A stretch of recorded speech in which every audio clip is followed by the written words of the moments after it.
got people that's always in that dependent stage, and they're dependent on the one that's independent instead of two independents. But when the two independents work together, you have interdependency, where they basically come together and they basically give back to the world, whether that's kids, whether that's community service, and just fulfilling purpose. And I feel like when it comes to the male and the female, or the man or the woman, when they do come together, that's the true wholeness of God. And I think people are missing that. 3, 2,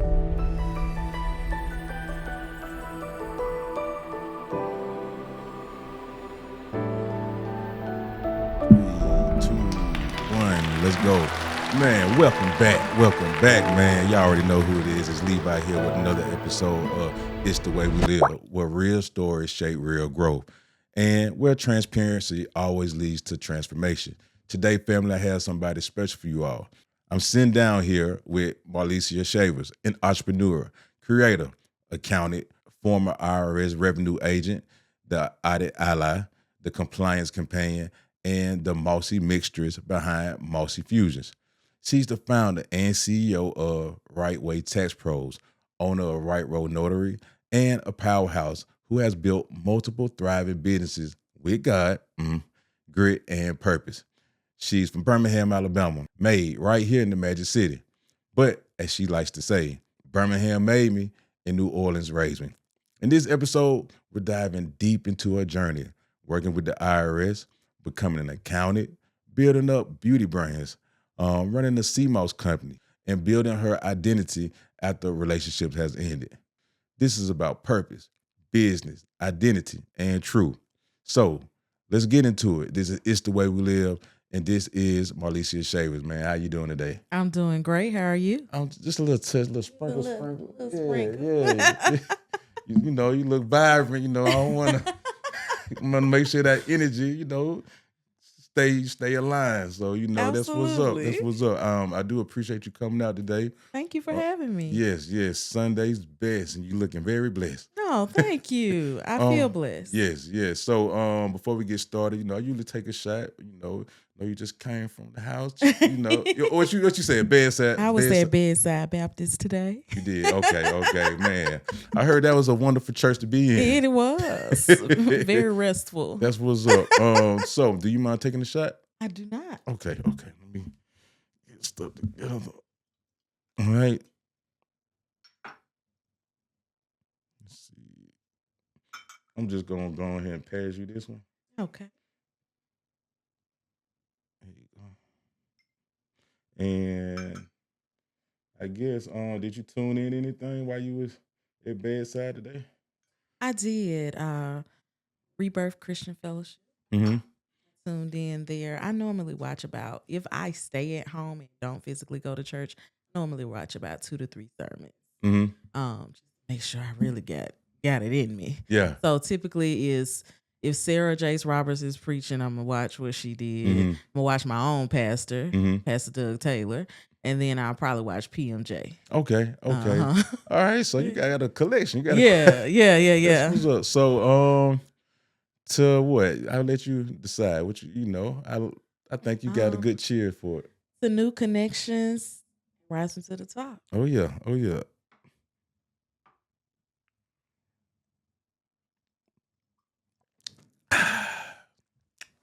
Listeners who don't know you, who are you? That's a loaded question. All right, let me help. Unpack it a little bit. Yes. All right, so Birmingham, Alabama is what Pacific side? East side. East side. With the Huffman. So I was zoned for Woodlawn, but my mother wasn't having it, so she sent me to Ramsey. Ramsey. Okay. What year? I got there in the year of 1999, graduated in 2002. Okay. And from there, went to Dillard University. And that's in New Orleans. Okay. Going back to the childhood. So what was it like growing up in the city of Birmingham? Like, how did your family, sound like you come from a good piece of stock? Yeah. So I did come from a 2-parent household. we lived, I would say we lived a good life. If we didn't, I didn't know it. My parents did a good job of providing for me and nurturing me. My mom was an educator. And so she really groomed me. A lot of people meet me and they say, "Oh, you weren't raised, you were groomed." Ooh. And I said, yes, now that I think about it, I was. She was a stickler about my education, a stickler about me not being shy, always speaking up, always asking questions, always pursuing anything and everything I wanted, even if I didn't like. I tried to play the violin. And so I went to piano. Then I wanted to play the glockenspiel. That wasn't going to get me anywhere in life, you know. But my mom was avid about allowing me to find my own voice and find myself. Okay. So it sounds like you was in music. So when did that start? 6 years old, I started singing like for real.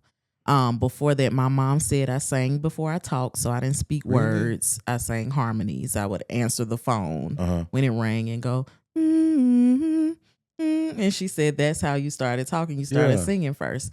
And so that just stuck with me. My first solo at church, it was 6 years old. I am a promise, I am a possibility.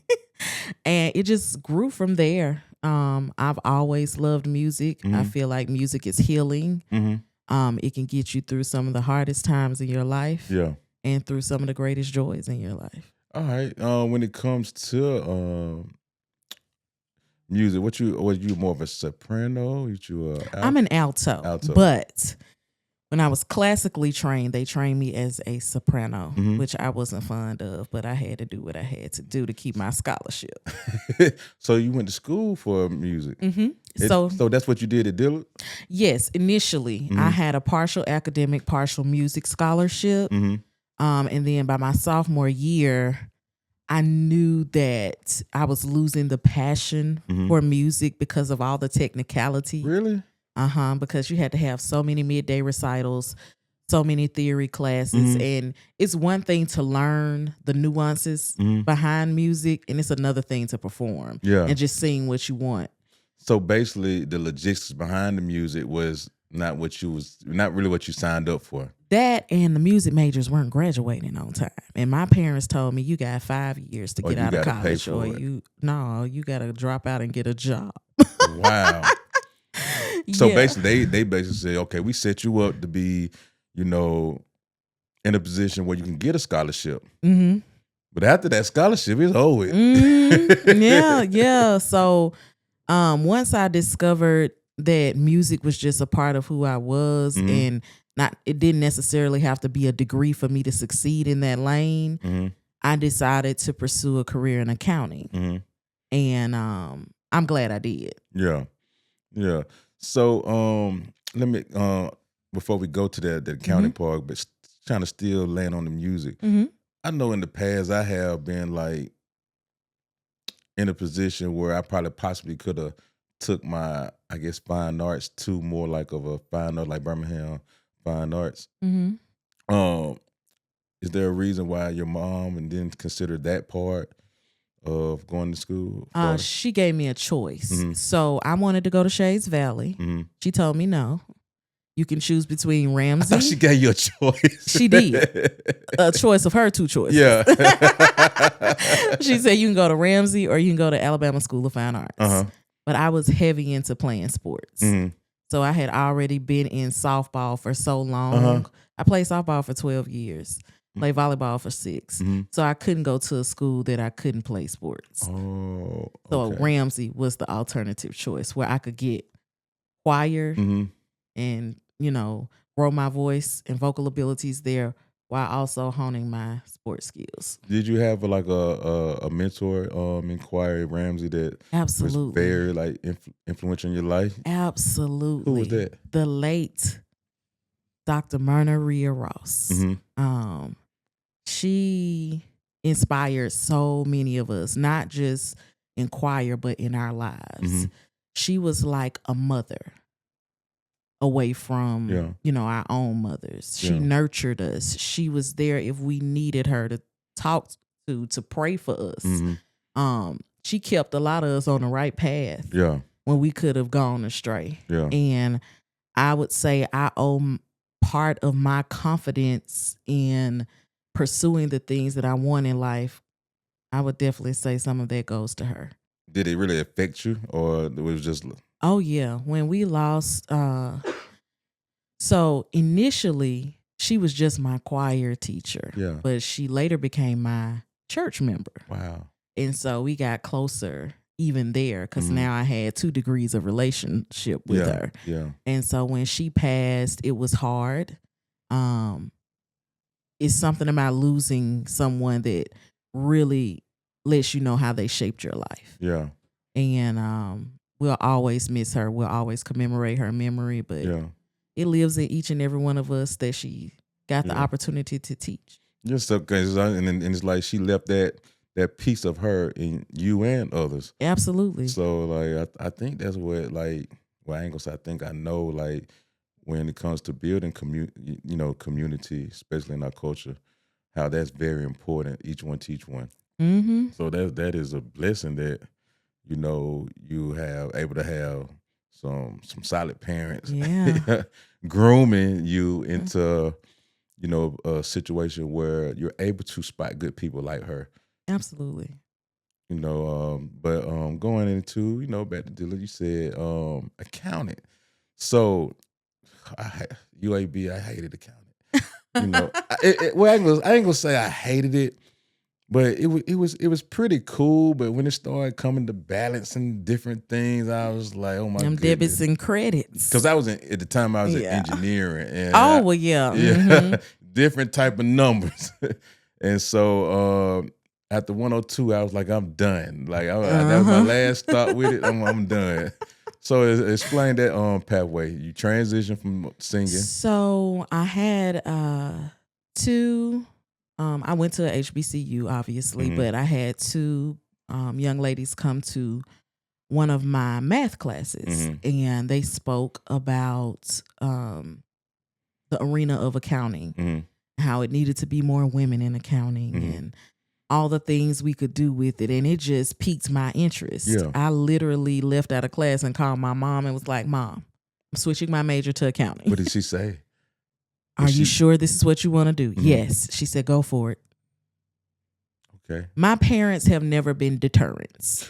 All right. So you said in 5 years, did that set you back in it with the swap? It would not have, however, Hurricane Katrina hit while I was in college. So that set me back, but not outside of the 5 years. Okay. So when it hit, like, did you have to relocate? I came back home. I thought I was coming home for 2 to 3 days. I only packed 2 outfits and a computer with no cord, power cord. Yeah. And then I found out I wasn't going back. And I had my own apartment then. Yeah. So that's when I found out my apartment had been destroyed. The Pontchartrain had split in half, so we weren't going back anytime soon. And I went to UAB for that semester. So is that something that Dillard, they didn't give you no problems? They just right. They told us whatever school we could go to. They weren't looking for a number grade as long as we made a C or above, it would be passed. Well, that's good. That's good. So when it came to the transition from HBCU to environment like UAB, like how did that? I was extremely depressed. Wow. I don't want to laugh. But you was like straight faced, like so tell me about that. Like you transitioned. I was a number. I wasn't a person. You know what? I felt the same thing because I originally started at A&M and I ended up seeing, some of my fellow cousins, females, shout out to Stephanie and Keandra. They had a plan when they came to A&M. So it was like, we're going to go to, I guess they consider A&M was a little bit easier to get your grades up. And they transfer. I was like, well, it seems like y'all know what y'all doing. I'm following y'all. And so, but when I went, everything was like times 10 when it comes to curriculum, harder. The culture that I'm still in gold teeth, chains and stuff. And, going into that situation at UAB, they were like, women Like he's the one you don't talk to. Right. And so going into your transition, like how was it for you? I know you said I was depressing. already behind because our school started later than UAB. So I was already 3 weeks behind. And if anybody knows anything about math, being 3 weeks behind is not what you want to be. What type of math we talking about? Calculus? Or we talking about it was I'm trying to figure out what statistics, differential. It could have been statistics, one of the statistics, because I hated statistics. It just it's a bummer. Ooh, it gave me the blues. But I want to say it was algebra 2, not statistics, because I was midway through my accounting. But I was so far behind, like I was trying to get a tutor and trying to talk to the teacher, like, how do I not fail this class? And, then just being surrounded by students that didn't look like me. Right. I was like a fish out of water. Yeah. And then my classroom had 50 students versus 20, Auditorium type classes. Yes, auditorium classrooms. Not like when I was going to HBCU, it looked straight like I was in high school again, So and you actually building a relationship with these students. My teacher knew my name. Yeah. They had established a rapport with us. Whereas at UAB, it just wasn't the same. Yeah. A PWI it didn't match my aesthetic. Exactly. And that let me know I had made the right decision to go to an HBCU. So when the opportunity came for us to go back, although we weren't going back to campus because it was destroyed, we were granted the opportunity to move into the Hilton Hotel by Harris. And they turned that whole thing into our school. Wow. And I told my mom, I got to go back. If I'm going to graduate from college, I got to go back. Yeah. And she was like, okay. Yeah. We're going to do what we got to do so you can go back. So you in the hotel. How's that living? Horrible. Everybody was like, ooh, you in the Hilton. It's luxurious. No, baby. This is after a hurricane. We had rats. I went from an apartment to waking up and somebody is literally 3 feet away from me, because you got a roommate. We got double beds. Yeah. So I'm just like, I didn't like it. I wasn't comfortable. So when it comes to the depression, compared to UAB culture, going back to the culture that you love, but going into a different circumstance, how did that, the comparison when it came to your depression? I would say I wasn't really depressed when I got back. I was just uncomfortable. Yeah. Okay. But I was also helping my line sisters and friends who that was their actual home that they grew up in navigate their own depression. Yeah. Because I did witness people drinking excessively because they lost everything they knew. Yeah. Me, I lost a portion of that, but I still had a home to go back to at the end of the day, and they did it. You know what's up? One thing that I hear that what keeps ringing in my head is a lot of people don't know their assignment, or they don't know the season when they're in the assignment role. And it seems like you just been hitting it just... You see what I'm saying? Like, the call, and when you get the call, you answer. Right. Yeah. I just think that comes with when you've been in a position where you've needed the help, needed the guidance, and you've either had it or not had it, it helps you to identify for other people. Yeah. Yeah. So when it comes to like you're alum now, right? Did you stop there? Did you get master's after that at the same school, or you did something? So I went straight into the workforce. I was offered a job in Texas, but my mom really wanted me to come home. I'm an only child. Okay, so she was like, and so she wanted me to come home because she missed me. I'd been gone for 5 years, and decided that I was going to go to school online and get a master in finances. When I found out it was nothing but writing papers and I wasn't actually dealing with numbers, I was like, no, this is not what I want to do. Hold on real quick, enlighten me, because I thought finance was more Wall Street. So how's that language different? Because I thought it was just straight number. So it's more scenario based, like economics plays a big part in how finance goes, like the stock markets and things of that nature. So that plays a part. But when you're pursuing a higher degree, it comes down to being able to write a paper about it. Hey, but you know what? I have heard that like everybody who excels higher to especially becoming to that doctor level. Hold on. It's you a lot you of got paper. doctor behind your name? No. Not yet? I don't know if it ever will be. But maybe somebody give me an honorary doctorate, even though they tell you can't use the doctorate. Man, I have a colleague, man. She ended up getting her doctorate. She said, man, it's like they basically are preparing me to become an author. That's exactly what you're doing. And it was like 2 papers due a week sometimes. So you still have to research. Then you got to put it in MLA format. Then you, I was like, I can't work full time and focus on this. Okay, so we going from, graduate, you find your full-time job with, you started the IRS or? So now, did you have, because I talked to L Hut probably like 2 weeks ago, and he said his situation was when he graduated, he went into like a depression because jobs wasn't just coming at him. Did you had to deal with that? So no, I had a job offer, but I turned it down because my mom wanted me to come home. And I was so gung ho, like it had to be the position had to say accounting.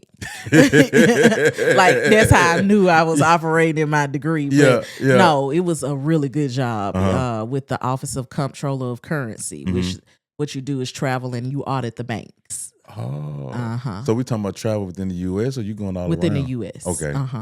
And so, so you was the a-hole.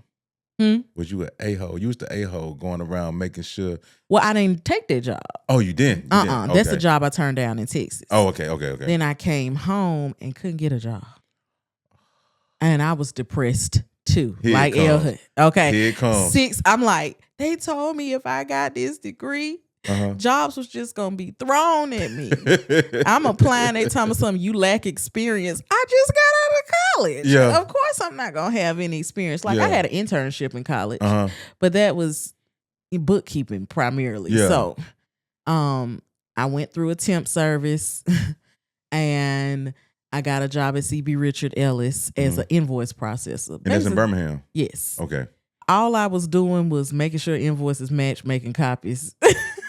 And that was it. You like, what? This is not what I signed up for. I feel like I'm getting people coffee every day. Yeah. And then the manager of the accounting department, I was the first person they hired with an accounting degree. He came over, he said, I don't want you to get discouraged. We're actually creating a position for you. Right. And we're going to hire a few others. You'll transition and be in your, field. And within 2 to 3 months, that did happen. They transitioned, and I was working in my field. It was a small team of 4. And then layoffs started coming around. I didn't get laid off. What year this is? Huh? What year? This is 2008. You know what? It makes sense because that's when Bush was going through the situation of. I think we was having. I think as finally an adult man, living in, still young, but the first recession that I experienced. Yeah. So 2008 going into 2009, it was layoffs happening in my office. I didn't get laid off, but a year prior, I had interviewed for the IRS. Because one of my college mentors, Dr. Kimberly Washington, she had worked for the IRS, and she was like, that's the best job you can get out. You can work from home. And we was like, yeah, we're going to apply. So y'all been working from home way before home. Way before COVID. So I applied. 40 of us interviewed, and then we heard nothing. So I just assumed I didn't make the cut. 9 months, almost a year after I interviewed, I got the phone call. Yeah. And they said, hi, we'd like to offer you a position with the Internal Revenue Service. This is how much you get paid. And I was like, is this a practical joke? And she was like, no, ma'am. No, ma'am. We had a hiring freeze right after we interviewed, but You interviewed in the top 3, and we wanted to offer you a position. What you think made you the top 3? Well, in that ranking. I feel like my educational background, my grades, definitely, and I believe I interview well. Put that grade. What you were, GPA? 3.69. 3.69. Okay. But I was the top in my accounting department. Okay. Because accounting can be difficult. Now I started out with a 4.0 for the first 2 years. But you went through some things. Transition. Yeah, pledged, all of that kind of stuff. Okay. So. Hold on. Before we get too much in the career, okay. How would I? What is the language? 'Cause I don't know the language because I'm not, in a fraternity. Okay. So you pledged. What? Delta Sigma Theta Sorority Incorporated. Okay. Talk to him about it. You want to tell? You want to give a shout out to? Shout out to the sorors of Delta Sigma Theta. Ooh. I love that. And I also pledged my business fraternity, which is Phi Gamma Nu. Okay. And so I was online for like a year. So I pledged in the fall, Phi Gamma Nu. I pledged in the spring, Delta Sigma Theta. And so I was tired for a year. How do a person? Because I feel like I do a lot now, but I am nothing compared to what you're talking about right now. Like even with the position I'm in now, back then it's like how? Like so, how do you all that energy that's needed? Well, one, you're young, so it's like you can stay up all night and still go to class. And I was very strategic in how I scheduled my classes. I made sure that I had no 8 a.m. classes because I was a junior at this point, or a sophomore going into being a junior. So I might have had one 8 a.m. class, but most of my classes didn't start till 11. So I knew if I was up all night, then I could sleep. I can get up at 9 and be at school in class by 11. Yeah. And I'm straight for the rest of the day. Yeah. So it really takes you, one, knowing that you're going to be pursuing an extracurricular activity that's going to take a lot of your time, and then 2, planning your schedule accordingly. All right. Because I know we kind of jumped back a little bit, but question. I know you end up saying something that when your fellow classmates at Dillard was going through what they was doing because that's what their home was at, and they was going through that depression or struggle at that season. What kept you strong, like when it came to substance abuse? Because you mentioned that people was basically falling on their vices. So how did you remain strong, or did you even come into a point where you kind of fell a little bit too? I wasn't a drinker then. I really didn't know what it was to just be out drinking. I wasn't a partier before I pledged. Like I was really what people would say is a goody two shoes. There's nothing wrong with that. There's nothing wrong with that. And so drinking was never my vice. I liked drinks once I started drinking, but it was nothing that I had to have. And so what about a little 20?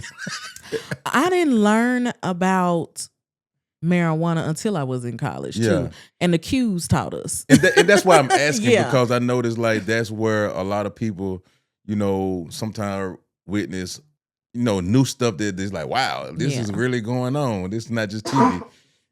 And so I was just saying, like how did you overcome? But it seemed like I said, you was some good stock. Yeah. It sounded like you wasn't, rebellious either. Like, and I think a lot, and not to cut you off or nothing, but it just seemed like from what I'm hearing, it's like a lot of times, because I'm projecting from myself, because I come from some good stock, and I tend to be rebellious. Well, I think people rebel in different ways. Some people rebel to where it hurts them, and then other people just rebel into where it just delays them. Yeah. Okay. I didn't rebel in either way. I love that. But I think it's because I had a strong spiritual foundation. Like my mama kept me in church. Like I used to be begging not to go to church. Like I'm at church almost as much as I'm at school, mama. Like I want to stay home and watch TGIF Fridays and chill and eat me some chicken wings like my friends, Yeah, or we watching Recess on do Saturday. I have to go to Wednesday night Bible study? Yeah. Do I have to go to choir rehearsal with you? So it's almost like even if I wasn't there to get the word, the word was falling in my ears. But see, I was like that. Like my mother, she's right now ordained minister in the AME body, and like we was like that growing up. What it is, Vacation Bible School Wednesday, and it's just like me. I just like I can't take it no more. I had to like I had and I had friends like that. It didn't keep me from relating to them. I think I kind of lived vicariously through them. But I knew my mama would beat the brakes off of me. And I just had certain things that I just could not do. Like when my friends started having babies in high school, I couldn't do. I'm like, my mama, okay. I was more. Mama didn't play. I was more afraid of my mother. You still have your mom in your life? Absolutely. Okay. Man, mama, shout out to you. Mama, like man, you did that. You did that. She did. And I don't want to leave my dad out. I just lost my dad last year, but my dad was who I could relate to easily. He was the person I could go to and tell anything. Right. And I knew he wasn't going to judge me. Do you mind me asking what happened when it was sudden? I went to Houston to visit a friend, and I got stuck there. The hurricane came last year. You and these I know. I'm just like, can I get away from that? And then the power was out in the hotel and everything. So I was supposed to get home that Monday. My flight was delayed to Wednesday. And I got home Wednesday night, and by Thursday morning, I had 15, 20 missed calls when I woke up. And it was my uncles, my cousins telling me my dad had passed. And it was so sudden, but my dad was a very private man. But he never showed that? Were they... All right, by this time, as a grown adult, was your parents still together or? No. Okay. So, my parents stayed together for almost 35 years, and then they went their separate ways. But they got married really young. My mom was like 22. Yeah. And I think my dad was like 20. So, but even if my dad went to the hospital, he wouldn't tell me until after he was back home. Right. And I used to get on him about that. And somebody was like, it's something about parents. They don't like to let their kids worry about them because it's like, we've lived our lives. You need to live yours. And I don't want you to live your life worrying about me. Right. But I say that to tell parents, don't do that to your children. Your children love you. They want to be involved. They want to help you in any way that they can. Most do. I ain't going to say all your kids because I don't know what your dynamic is with your children. But most children who love their parents and have a good relationship with their parents, or either some kind of relationship, they want to help their parents. They don't want to see them deteriorate. It's a hard thing watching your parents get older. Yeah. Especially when you're used to them being vivacious and going and doing everything. It's hard for me to watch my mom get older. Yeah. My mama was superwoman to me growing up. Right. She could do anything. Right. And now it's like, I got to consider the fact that my mom is getting older. So losing your father, like we talking about another, I guess, new experience. You unlock code, like you unlocked it. How did that take you? Did it hit you hard? It did. I never imagined my life without both of my parents. And, you think about things like, oh, when I finally do meet the right person, my dad won't be there to walk me down the aisle. I won't be able to call my dad and have these candid conversations that we always had. Oh, I got to go through the holidays without my dad. So it's just so many things. I had insomnia for months after my father passed. Like I wasn't going to bed till 2 and 3 and 4 in the morning. Or I had to be dependent upon sleeping medication to actually sleep. Because you don't know what happened, that can be haunted. Yeah.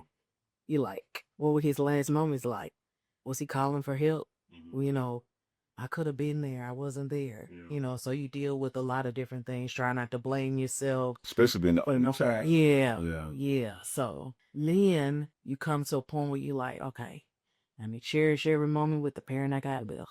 Even if we bump heads, even if we argue. Because, I mean, me and my mom are close, but we are definitely different. Okay. Yeah. So we don't always see eye to eye. She does things differently than I do, but I'll never not appreciate her for being my first and forever role. I haven't been in that situation losing a parent. But you make me want to, unblock my dad. Yeah. You only get one. Yeah. Now, let me talk to the audience. You only get one set of parents if you're fortunate to have both. Whatever you got going on, you can resolve it. Yeah. You can resolve it. And it's worth resolving.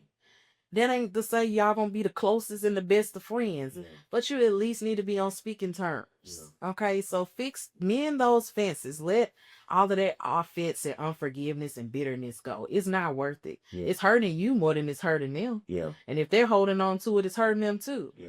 But get your affairs in order. Get their affairs in order. Mm-hmm. If I could tell anybody, make sure they got life insurance. Mm-hmm. Okay, my daddy did. Thank God. Mm-hmm. But make sure they have life insurance. It is a heartbreaking thing to have to start a GoFundMe to bury your parents. I've had friends that had to do it. Right. Make sure you know what their important paperwork is. We're at that age now. These are the questions we have to ask. What do you desire when you pass on? Yeah. Do you want a funeral? Do you just want a basic memorial? Find out what their wishes are. Right. They're hard conversations to have, but you need to make sure if they own a home, your name on the deed. Mm-hmm. Are you listed on as the beneficiary? Mm-hmm. You need to be listed on as the beneficiary if they have a spouse or whomever on the bank accounts. You want to try to avoid probate court at all costs. Right. So these are some things you need to tap into as we're maturing and growing into adults. We can't be oblivious for the rest of our lives, because it's going to come a time where hopefully, when we have a legacy to leave behind, we've prepared for that for our own children. Yeah. That's what's up, man. I feel like you just talking like it's like I feel like you were talking to me because I don't know, you don't really know I guess I'm not gonna say you really don't know. I don't know if you following this way we live or not. But people like you is like you are the assignment to the ones who might just don't know that information. That's including me. And so it's just like this whole podcast was built on giving out the information to help our community. Mm-hmm. Because like a lot of times we just don't know. You don't. And I wouldn't have, I didn't know either. Yeah. So you talking to somebody who had no idea what to do. Yeah. I didn't even know what the first step was. Like, am I supposed to plan the funeral first or look for the insurance first? Am I supposed to, it's, and then being a notary kind of helped on the back end, because now I know everybody needs a medical directive. Yeah. Everybody needs a power of attorney on file at their house. Mm-hmm. These are forms that you need. So in the event something happens to you, somebody can go find those forms. Even us at our age, we need a power of attorney.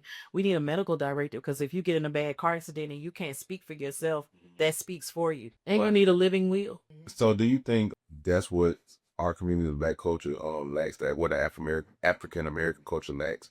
Absolutely. And I say that because one of my good friends is a funeral home owner and director.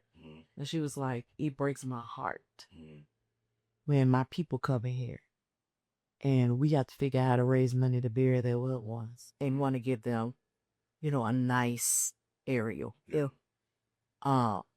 And so I said, it's a lack of education, but not only that, it's a lack of, I'm looking for a good word for it. We're lackadaisical. Yeah. When it comes to handling things like that. I told you English like my favorite. So lackadaisical means we're slothful, we're lazy. We don't get up and do and handle until it's too late. Let me speak on that. I'm picking back on that. My mother is 75 years old. Mm-hmm. Don't look like it. Mine either. Mine look good. Yes. But when we have talked about that, she has like a mentality like she's gonna live forever. Now don't get me wrong, she's not always in delusion. Right. But she just had that, like, it's just like one of them topics she just don't want to talk about. So how do, children, how can we overcome that part when it comes to, we see our parents getting older, and we're trying to basically be ahead of the lack thereof? I think we have to be tactful with our parents because, for example, like I would say things like, you know what? When I die, Mm-hmm. I want my casket to be metallic gold. What kind of casket you want, Mom? Yeah. We have to be tactful in the way that we approach things sometimes because it's a hard conversation for them. Yeah. Because one, we talking about them being the ones that died. Exactly. And then they like, but I ain't ready to die yet. But my mom is proactive. She like, okay, I want this. You can bury me here. You ain't got to take me back to my hometown. So with her, it's gonna be easy. I even know somebody, mama, who already wrote their obituary. I ain't saying you need to be that proactive, but I got an uncle. He's a counselor. Well, he's retired now, and he used to always speak. Well, I used to get in like little knucklehead trouble and stuff like that. And one thing he'll say is, Levi, man, write down what you want people to say about you when you dead. And I was like, oh my God. They gonna be like, he this, he that, he this. And I was like, but that's a good question. I never looked at it from the way he pushed it on me. Like, it was like, wow. Like, cause if you're actually he said, be truthful. Mm-hmm. Don't sugarcoat it. Don't beat around the bush. Be truthful with that self. What people say about you when you're not here? Mm-hmm. And it was like, man. And that's a part of legacy too. Yeah. What legacy do you want to leave? Yeah. And if that's not the legacy you're currently leaving, then change it. Yeah. You have the power to change it. You're right. And that means letting some friends go, letting some relationships go. You got to be comfortable with walking away from what doesn't serve you and the greater of who we can be. Okay. So we kind of drifted a little bit. Mm-hmm. Well, let's get back. So we 13 years IRS. Uh-huh. All right. You know what we ain't talked about? What? The men. The men. The men. So is there somebody in your life at the time? Yes. It's new. No, well, I ain't talking about right now, but during now we come back to that. Whoa. But we talking about intellectual African American women. Uh-huh. African American women who come from a good household, mm-hmm. got great mentorship,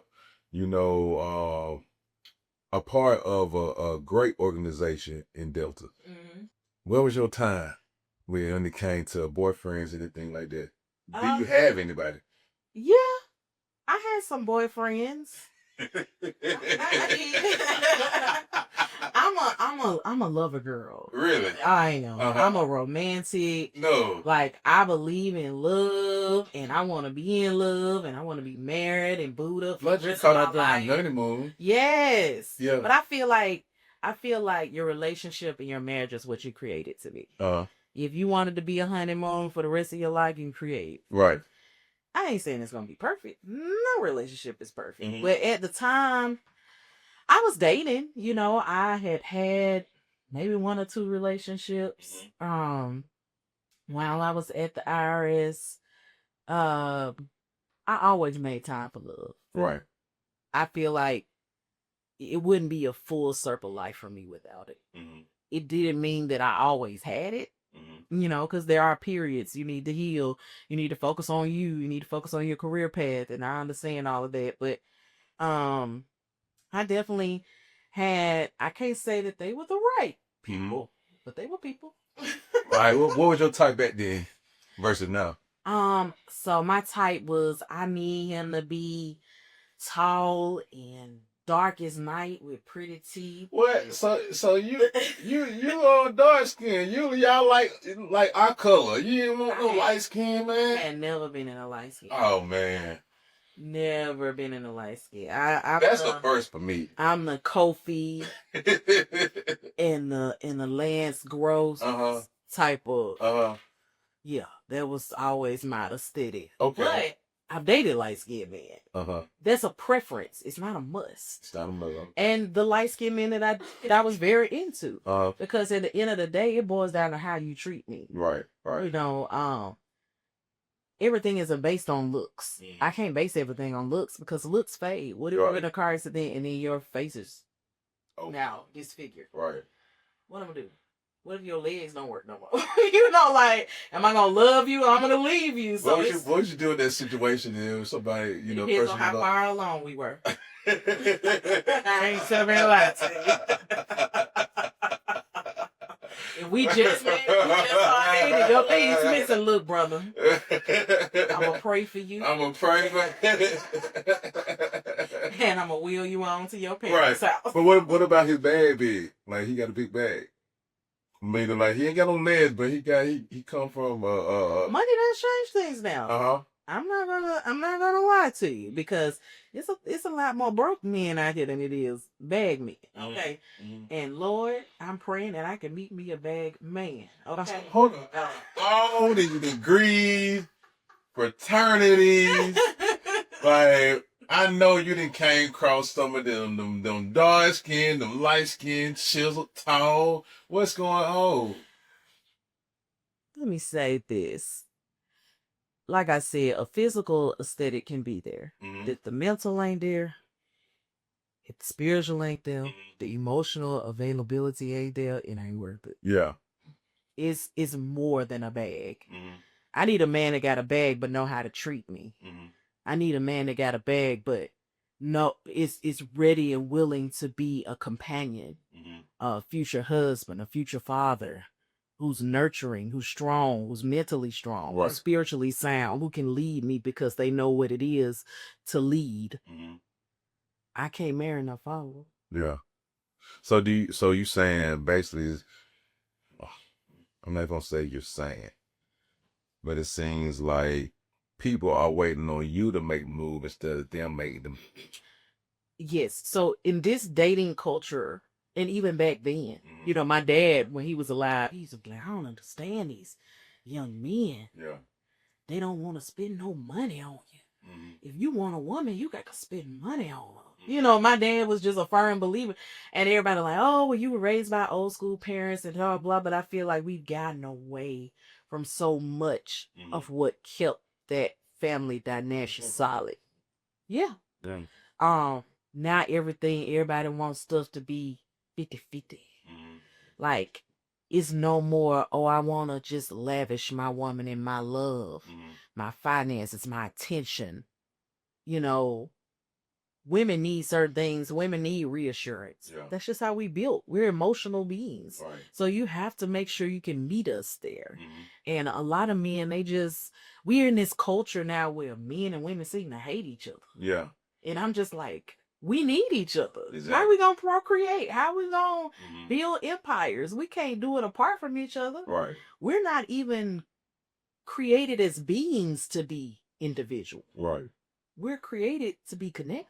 Yeah. And I'm a firm believer, especially, but first off, before I go into what I was going to say, I don't know if it was Think and Grow Rich or 7 Habits of Highly Effective People. It was something in one of those books where they talked about the three stages of, I guess, the dependent, independent, and interdependent. And so a lot of people are not in that independent state. They're dependent. Is always going to end it? Yeah. So when the whole Destiny's Child independent woman thing came out, every woman in America was like, oh, I want to be independent. I want to make my own money. I want to make my own decisions. And it's cool. You know, I feel like when people talk to me about stuff like that, I'm like, look, in the world we live in today, these are life skills. Yeah. Okay. Everybody needs them. Yeah. You need to be able to take care of yourself by yourself. Yes. Okay. Before you even think about taking care of somebody else. However, being independent for a woman, or at least for me, doesn't mean I don't want to depend on my man. Right. I want to be independent enough to have my own mind, my own thoughts, to stand on my own 2 feet on solid ground. Because if that man can't come to my rescue, I got to be able to rescue myself. Exactly. Okay. Exactly. But it doesn't mean that's what I want as a dynamic. I want to be able to depend on my man. I want to be a passenger princess. Okay? I don't want to drive. And see, that's and that's what that book, I had to go back and get some good facts out. It's between one of them books. I know you look at ChatGPT, you'll find it instantly if you watching this. But it's like you got people that's always in that dependent stage, and they're dependent on the one that's independent instead of 2 independents. But when the 2 independents work together, you have interdependency, where they basically come together and they basically give back to the world, whether that's kids, whether that's community service, and just, fulfilling purpose. Yeah. And I feel like when it comes to the male and the female, or the man or the woman, when they do come together, that's the true wholeness of God. And I think people are missing that. And once you have that, that's true completion. Yeah. And honestly, I haven't met that person. I pray to meet that person that has the same mindset and goal. I had to, but as a woman, you also have to not romanticize everybody you meet. You have to learn that everybody I date is not going to be my husband. Right. One person will be my husband. But in this dating, what can I learn about myself? What can I learn about men? Because we need to be proactive about learning about what men need. Yeah. Men have needs too. I don't deny that. I'm just saying, when I tell you I'm the prize, this is the word of God. This is not me trying to put myself above you. And what you're losing in this conversation is that if you got a prize, that makes you a winner. Yeah. So what, you want to be a loser? Right. Right. And it's like too many men want to be women. I'm not going to chase you. So, all right. So, what categorize them as women? Chasing down. Want to be chased down. Want to be wooed and pursued. Want to be, all the things. Well, I want to give too. And when you gonna take me on a date? And blah blah blah. But I said, when you get with the right person, my life pastor, Pastor Michael D. Moore, he explained this. He's still married to this day. Very well. He said, when you get with the right person, your goal is to make sure meeting their needs. Their goal is to make sure they're meeting your needs. And when we're focused on meeting each other's needs, all the needs are met. Yeah. So like you would read that book. So we can't go into it with a mindset of what I'm gonna get, what I'm gonna get, what I'm gonna get. You need to be going into a relationship with what can I give. But you know what though? It goes back to people not fully healing.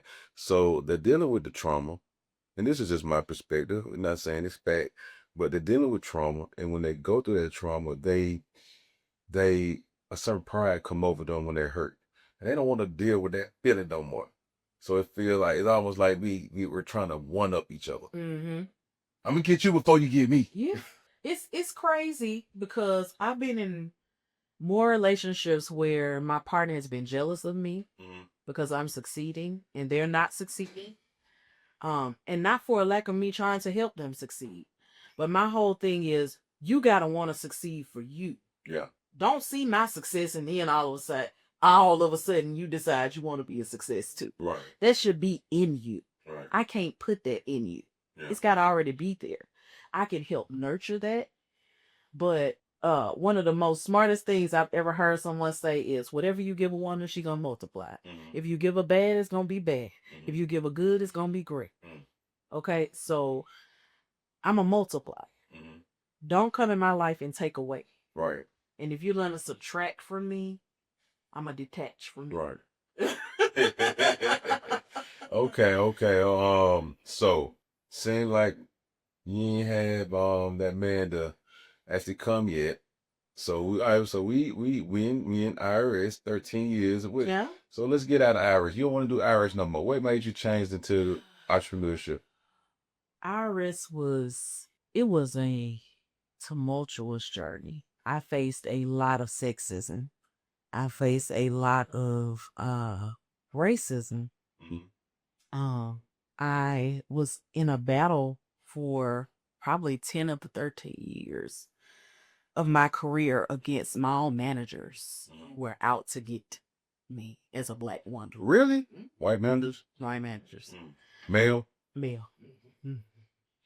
And I was fortunate enough to have a mom and an aunt who went through similar things. So mom and auntie had already started grooming me for the things that I could have faced in the workplace. And my mom, she was big advocate for, hey, in the office, we keep it together.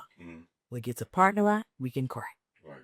But you never let them see you sweat, and you document everything. So to all those who are at the workplace, if you are experiencing any type of discrimination, sexism, racism, document it all. If you don't document it, it didn't happen. Right. And when I say document, chronological order. On Saturday, November the blah, blah, blah, 2025, I was called into work. Yeah. And it was just me. And my manager told me I was a big Black buffoon. That's real? No. I'm giving a scenario. Oh, okay.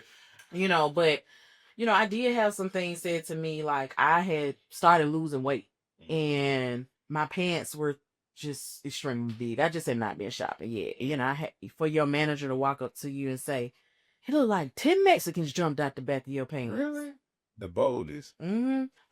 He violated another girl's maternity leave. Like, it was bold to the point where he would bring me in his office and sit me down and say, you came in with one other Black girl. Whoever does better out of y'all two, that's who we gonna elevate. And you don't have to look for a new job. I'm surprised you didn't write good tip on him. I should have took him through EEO, but I took him through the union. He was sat down, and on the last day as my manager, my mama kept telling me for like a year, she was like, he will leave before you do. This is what the Lord told. Yeah. I was in such turmoil, I didn't feel like that. He got sat down to my position, and then he exited the Internal Revenue Service totally. And on his last day, he apologized to me. Yeah. He said I was wrong, and I should have never treated you like that. Do you think it was a sincere apology? I do. I think it was sincere. I think he still harbored resentment because he would come back to the office from time to time when they would have something, like a retirement party or something, and they would invite people who used to work there. Yeah. I still think there was some resentment there. But ask me, do I care? I mean, that's a health problem because you the one created the dynamic, the uncomfortable dynamic. So instead of pointing the finger, you need to look at yourself first. Right. Because I never seek to be at odds with my superiors or my peers. That's just not who I am. How can we work collaboratively to reach a common goal? Okay. So was that the time that you're like, you know what? This is my time to stretch out to do something for myself? I was too afraid. I really didn't know what I'm not you afraid. You? Yeah. We all go through it. Fear has no respect to persons, okay? Well, you wear it good. I can tell it all. In 2019, God told me it's time for you to fly. It's time for you to leave your job and be a full-time entrepreneur. And I told God, absolutely not. I'm making this good money every 2 weeks. I got benefits and I'm not ready. Right. COVID hit. We got a new manager, not even in our state. Right. He came in and he wanted a clean house, starting with the Black women. Everything changed about my job during COVID. We had the ability to work from home, but I went at home every day because I knew I'd be trying to wash clothes instead of work. I was at home when I needed to be home. But now we had to be forced to be home every day. I was a field agent, so I was used to being out of businesses, talking to people, or, working from CPA's offices and things. And so now I'm confined to home, and it drove me into a depression. because I was now battling a new devil that did it, that was very strategic in how he moved. And he taught my manager, who was new, how to be strategic in the write-up of paperwork. That's how they get you. And they wrote me right on out of a job after I came out of FMLA. How? Just down in my performance, saying I wasn't doing certain things, and I was. And playing on the fact that I had to go on FMLA for depression and anxiety. Yeah. And right when it was up, because they can't fire you while you're on it, but they weave a plan while you are on it, so that as soon as it's over, they can get you off. But I don't understand, like, that program is meant to help you mentally get better in order for you to be the best at your position. So why would they set you up to fail? Because they didn't want you there. It doesn't have to be a like how did because you're like, how did they use that against you? Like I'm kind of confused. Because so when you're on FMLA, you're not actually working.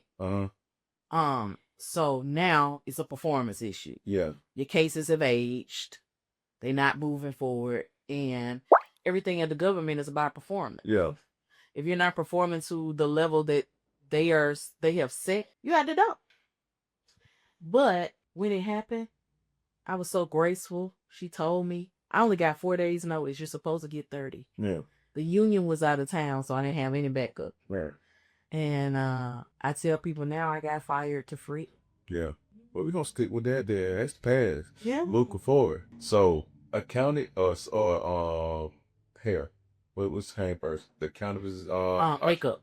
Makeup. Well, accounting came first because that's what my degree was in. But makeup came shortly thereafter.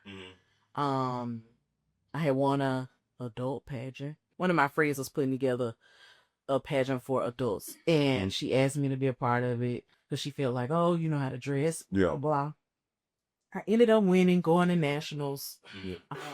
Didn't win nationals because I wasn't a pageant woman. I was just, trying to help a friend out and happen to win. But a lot of that required you to look a certain way all the time. So makeup was a big part of that. And once that happened, like, people started approaching me to do plus size modeling. And so I was traveling in Atlanta and traveling to here and traveling to there, modeling. But some of these new and up-and-coming designers, they weren't prepared. They would ask 40 models to come, and you got one makeup. I'm not finna go on stage looking crazy. So I got on YouTube with the YouTube University and learned how to do my own makeup. Right. And so as my gift progressed for myself, people started asking me to do it for them. And I did jack up a few people in the beginning. Now you gotta look like clown. Yes, and they thought they looked fabulous, and so did I. Really? Until I look back on the pictures. But are you looking from a 2025 lens, or are you looking from 2010, 12 now? 11. Are you looking from that lens? Because people did look a little different back then.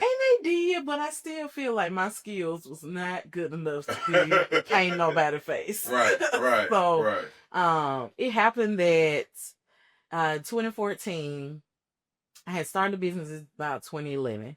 2014, I did an IG competition to win a scholarship to makeup school. Right.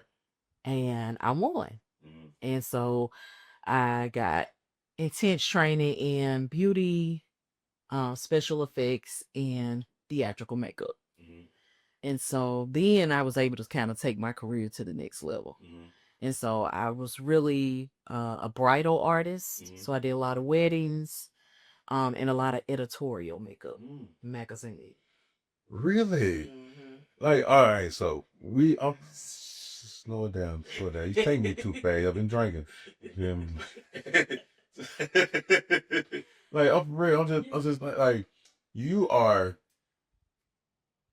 Once working for IRS, you're in makeup now, and it seems like you are next level. What are the connections do you really have? Because it seems like you are like on the celebrity list. I don't know. I think it's just God. Yeah. Honestly, because it wasn't like I was well known or people just knew me, but I just didn't have a problem telling people what I did. Yeah. And so whatever rooms I was in, hey, I do makeup. Follow me. Yeah.